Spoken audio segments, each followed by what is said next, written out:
Hello guys, sa mga naghahanap pandikit, ayan, sa mga naghahanap ng pandikit, so meron ako yung i-share sa inyo kung ano yung gamit ko. Ayan, E7000. So meron siyang iba-ibang klase. Tulad nito, meron ako ditong dalawang klase. Na meron siyang Gravity Magic Rubber at meron din siyang Clear. Ayan. So magkaiba siya ng lalagyanan at yung box niya ganito. Ayan o. Ito, nabili ko, may box siya. Yan. Pero tong dalawa na nabili ko ay wala siyang kasamang box. Yan. Pero para sa E7000, E7000 din. So, pwede siya gamitin kung meron kayong ididikit na Sintra board, papel, yan, pwede din naman, or kung ano yung gusto nyo i-try. So, pwede to, mura lang din naman to, tignan nyo na lang yung video natin dyan. So, meron link dyan kung saan makakabili para matry nyo yung ganito. So, isi-share ko lang din para sa mga hindi pa nakakalam na ganitong pandikit, maganda rin tong gamitin. So, meron ako ditong Sintra board.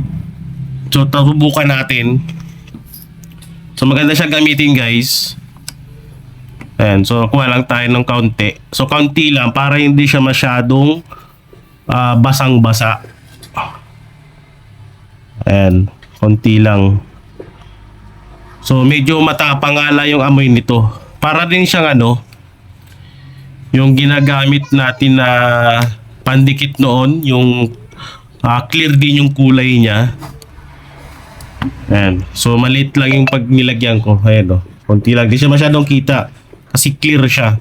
So pag dinikit natin yan dyan, ayan. So hayaan nyo lang matuyo. So medyo matagal nga lang siya matuyo. Pero madikit siya pag ginamit. Ayan. So pwede rin siya sa papel.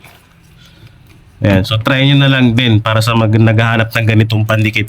So mura lang dito. Meron siyang 50 ml. So ito yung gamit ko ay 50 ml. So meron din siguro siyang 100 ml. So tignan nyo na lang dyan sa link natin kung saan makakabili. Ayan o, konting amount lang. Kasi pag masyadong marami at lalo na papel yung paglalagyan nyo, baka magbasa. Pero maganda gamitin to. Ayan. So konti lang nilagay ko. Ayan. So kagandahan dyan, hindi siya bakat na nabasa. Ayan o. Hindi siya gaanong kita. Pag sa sobre, di ba? Pwede gamitin to sa sobre. O sa envelope. O parehas lang din naman. Kung meron kayong ididikit, so try nyo na lang din. Sintra board, papel. Yung kasi karamihan ginagamit ko sa ganito ay yung sa Sintra board. Pag nagdidikit ako ng frame ng Sintra board. Ayan. So try nyo na lang guys. Yung E7000 na pandikit. Ayan.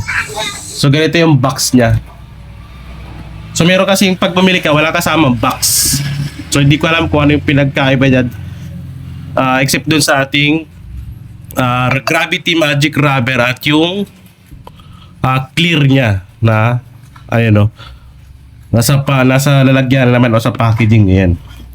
Ayan. So try nyo na lang guys.